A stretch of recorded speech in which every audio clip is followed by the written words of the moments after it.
Welcome, everybody. This is Coffee with a Founder. Sometimes we drink coffee on here. Sometimes we don't because it's late in the afternoon. In this case, I'm Beck Bamberger. I'm a founder myself. And we do this show because we investigate, we talk with actual founders who are doing this crazy startup thing, because you got to be kind of crazy to do a venture-backed startup. Not just crazy, batshit crazy. There you go, Sami. Exactly. With us today is Sami Shalabi. He's a co-founder and CTO at Maven AGI. Damn, Sami, you just moved into a new office. You just hired 60-ish people, you said, right? Yeah. In the last year or so. So Last having a 6 little bit months. of growth. Oh, last 6 months. Okay. Yeah, a bit. Also, Sami, I think I've never met someone who has 55 plus patents ever. Okay. I think you're the first. You're the highest ranking of patents. How'd you get all the patents, first of all? That sounds like egregious. I mean, I worked at places where it was very favorable to patent, but Yes. I've also been lucky. I've worked on products where we're constantly pushing the envelope, whether that was at IBM or Google, at the Yeah, you're startups in I've places. done. It's a great way to You've document been someplace. innovation, but it's been a fun journey to be able to kind of be at the forefront of technology. My God. Yeah, and it's also it shows my age too. So. Just seasoned. We call it Yes, seasoned. yes, Seasoned. season. Sami. Okay. Tell us a bit about Maven AGI. So Maven AGI is an AI company. We're building AI agents for customer experience, where we focus on Travel. travel, but mainly our ideal customers, people who are large enterprises that are dealing with complex use cases. We build AI agents that operate in every imaginable modality. You can chat with it, SMS it, WhatsApp it, you can talk to it. We do co-pilots, we do email bots, every imaginable bot around the customer experience, where we spend a lot of time initially in the customer support space, but we do all of customer experience. As a company, we're 2 years old, and we are at scale. We've had tremendous growth, tremendous success, and I'm feeling very fortunate to be around in these times. God, my goodness. What do you owe all of that success to? Because it sounds like the common AI dream story that we're hearing right now. Oh my gosh, we got all this funding, and in 2 years, oh my gosh, our ARR is 17 billion. Oh my God. Yeah, I wish it was 17 billion, but Yeah, we're not working there. towards that. Yeah. So, I mean, I think it's right place, right time, right problem, right solution. Yes. Yes. I mean, So this all is the my things. fourth. Yeah. Yeah, I've done You've been around too. Yeah. four companies, and I've had some successes, and I haven't had some too. That's Had some right. failures, and as part of that, you learn sometimes just having the right idea at the wrong time is not a recipe, and Also, it's just heartbreaking because you're like, God, I know this could exist, but the world, the populace, the audience is not we ready weren't for it. ready for it. So Yeah. we just hit it. I mean, I've never seen anything like it. We hit product market fit out of the chute, and it's been like a roller coaster with like your face, like the blood coming out of your face, Yeah. writing it, because it's a lot of good things, and I think I'm seeing things I've never seen before. We're moving at a pace, not just from a technology perspective, but from a demand and adoption perspective that I haven't seen move this quickly. And okay, I was going to ask, like, what's the difference in this one versus the ones you've had before, the winners and the failures? Is it just a totally beyond the pace, or maybe you're just like the pace? I don't know. What's the difference this time around, would you say? I mean, so this is this over the years you learn a lot, and Yeah. it feels You hope like you learn. I mean, don't you're repeat. smart if you learn. There you go. There you go. Exactly. And I think a lot of things came together in the right way. The solution, my co-founders, the right team. It felt like I've been doing a lot of things in my career where a lot of the learnings over the years have finally come together, and I'm trying to. I mean, not finally. I mean, have come together in a way to kind of create something really special. A lot of the the folks I'm working with, especially in the inception of the company, are people I've known for a very long time. A Yes. lot of Isn't that the best? I mean, it's That's the it's best. pretty incredible. Work because you're just like, we just came in, everyone's a pro, everyone's been there, done that, and we're pretty You psyched about the know problem. them. Okay, I want to dig into this because I am finding, Sammy, Yeah. that one of the best joys is the work of a lifetime with the people of a lifetime, as we like to say in BAM. And when you know someone so well, you know, and you've got that context, man, I feel like that is a secret sleigh that isn't optimized or isn't touted enough in venture-backed startups. Of like, oh, hey, these 6 of the founding team or whatever, we already have, 97 collective years working together, because then you're already 3x, 4x more Yeah. beyond. I feel. Yeah, I mean, I you don't know can't. the X component, but I would I mean, definitely say it's I a would say 3x it's in that, but speed. yeah, I mean, I think there's the work and the problem and the approach, but also it starts to establish, you don't spend a lot of time building the culture. You're pretty much, Yes. it's already It's already kind of codified. baked. It's Yes. already baked, and it becomes the journey you're on is like, how do you ensure that what has worked, Yeah. and everyone's kind of coming in, it's kind of like with the, like, all the good things about the great cultures they weren't been part of, and then trying to kind of codify them and repeat them, because when I look back at my career, sometimes I don't remember the work I did, but I definitely remember the culture. It's kind of like that Maya Angelou quote of like, people don't remember what, I'm going to butcher it. Do you know which one I'm talking about? I'm going to actually pull it up. So they remember what you said, not necessarily what you did. Yes. Yeah, I mean, there Make was sure this, we have it correct. I don't know if this is true, there was this one where a How you professor, made you feel. That's it. yeah, how they People made will you forget feel, what you said. People will forget what you did, but people will never forget how you made them feel. that's true. Yes. Yes. And you And could that's feel a actually, culture. you could feel culture, and that's also a little bit of how I think about product. It's about how products make you feel at an emotional level. It's like the thing I've learned over the years. It's as much as like you have to solve the business problem, the business case, etc., but the real product, they make you feel something special. Okay. So in the space that you're in, which is AI agents, how do you thread that needle? Okay, so first, I think when we were looking at this problem, so there's 2 sides to the problem here. Okay.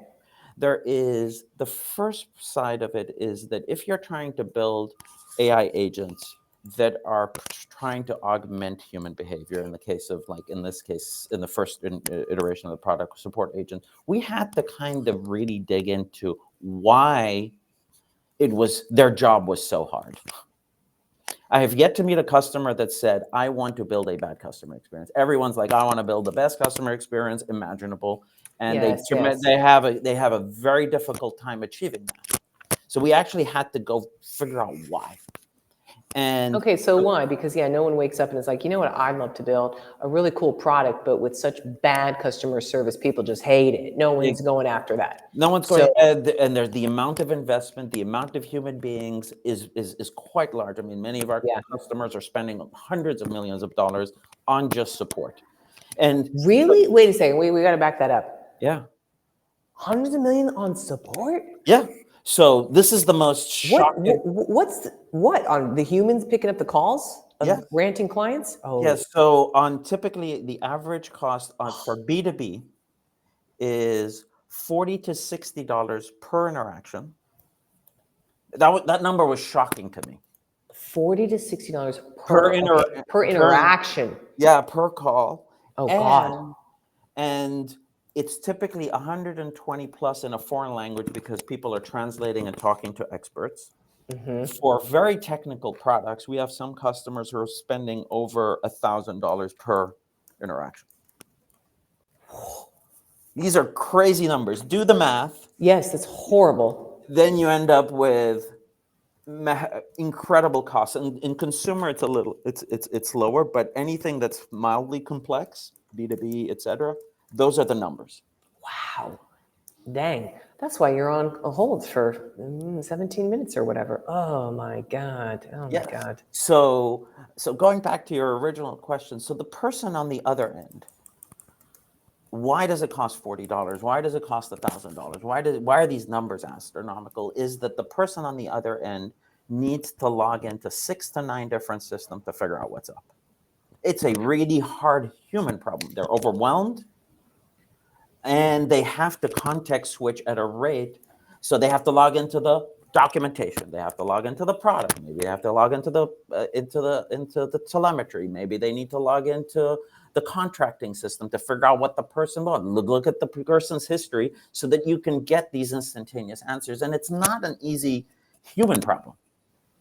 So, so you have an environment where this is the type of challenge the person's dealing with. So how do you build AI agents that make that better? The kind of agents that we're building ultimately kind of solve that that problem, because it's much more suited better for computers that are able to integrate across all these systems. And we've come up with a pretty unique and differentiated way to talk to all these systems simultaneously. But the other half of it is that if you're trying to bring a product like that into an environment where there's a lot of people, not only do you have to describe the value, you also need to describe because the feelings these people have is that, oh my God, AI is going to take away my job. Yes, AI, yes. Number one. Number one. So you have to take on change management as a first class part of bringing AI into the enterprise. And that takes many forms. One of which is like, what is the future of the support organization?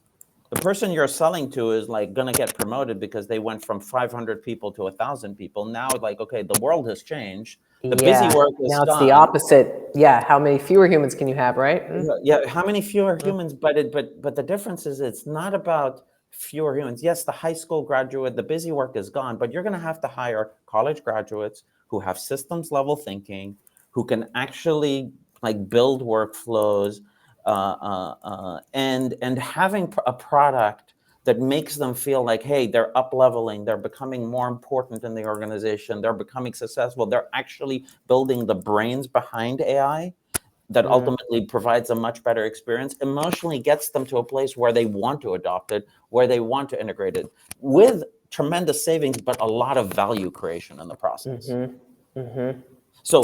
So going back to your question, how does the buyer feel? We need to make them feel like they're more important. And we're achieving that. I mean, we have plenty of examples with many of our customers where the head of customer experience became the head of AI because they are the first successful deployment of AI. Career move, career change. Yes. Oh, well, you just blew me away though with just the stats of the interactions, the cost of interaction, dealing with people. My God. Got you. And then takes one to know one, Sammy, because I have a PhD in organizational change. We need your help. Yes.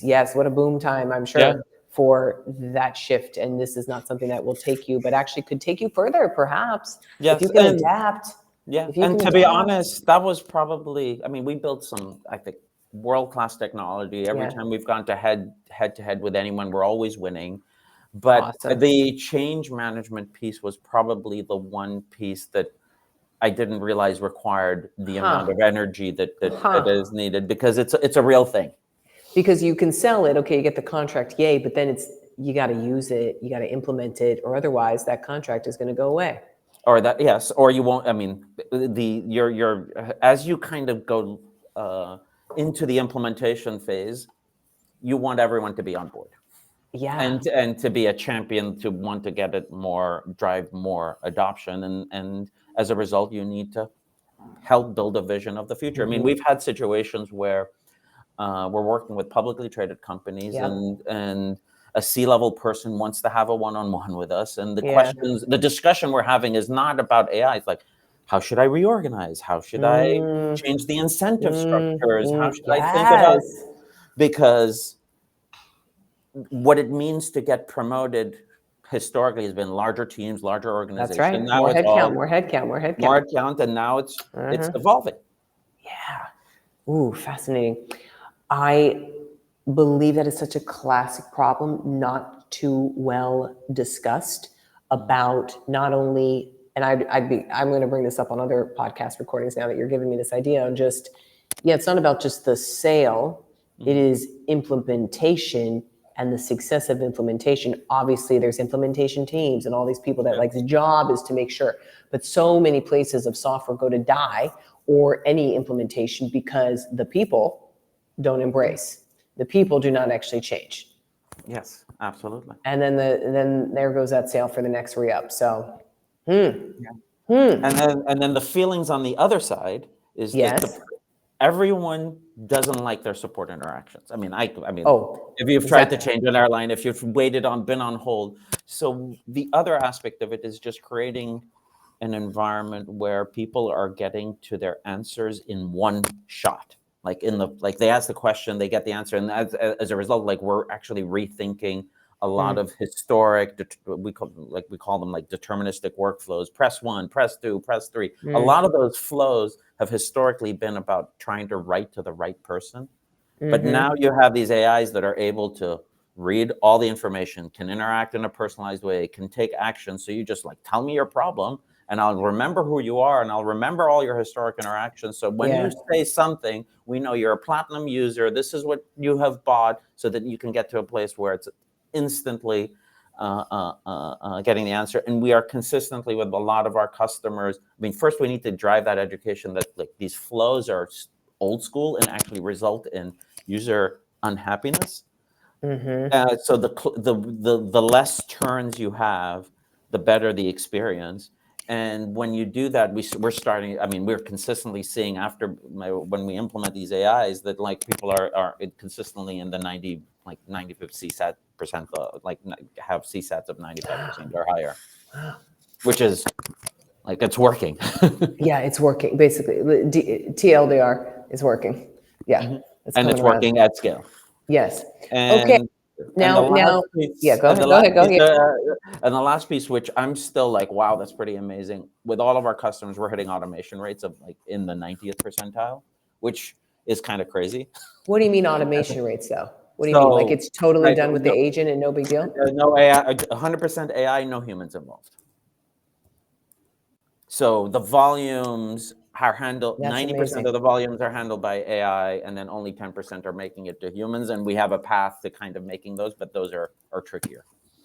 And in some cases, you want the last 10%. I mean, so I'll give you an example. One of our customers, if a refund is larger than a certain dollar amount, they don't want AI to do it. They want a human to double, triple check because the numbers could be large. So those are just examples. Or another one is they have a tier of customer that they always want the Ritz-Carlton experience. So they always go to a human and they don't want an AI. Yeah. Is that you banging on your side? Yeah. What's happening? Sammy's busy. He's getting the dings and things.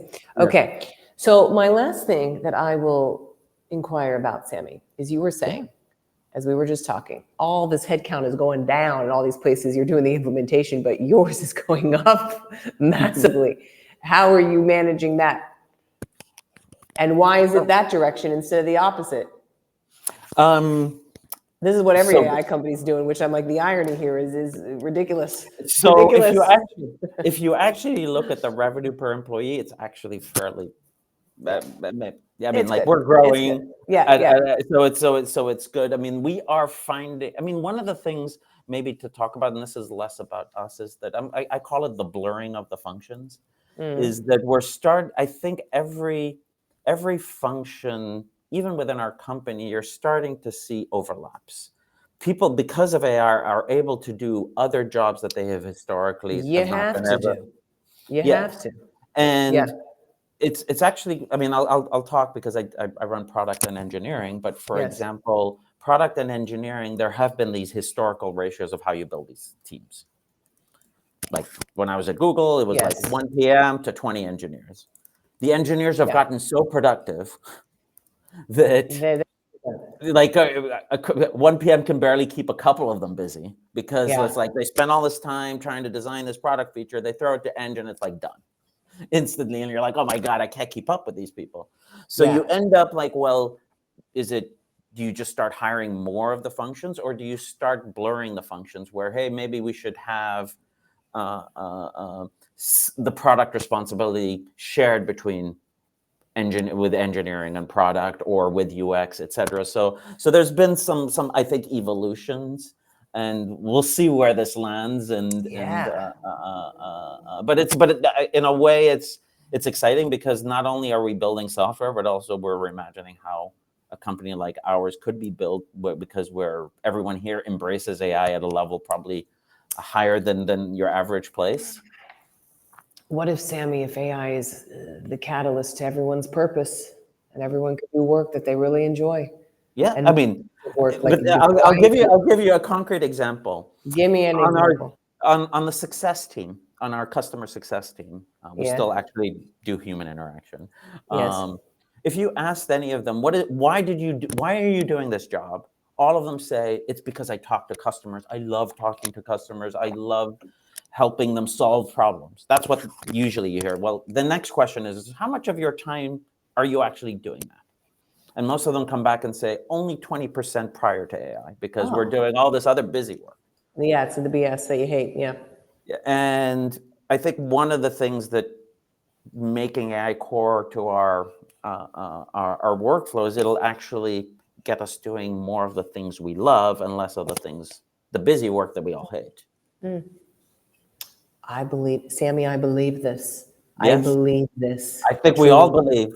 I want to believe that the magic will be, as long as then the human who is interacting with the AI isn't going to stab their eyeballs out because, oh my God, I'm dealing with AI and it's not helpful. And now I have to talk to them. So that is the key.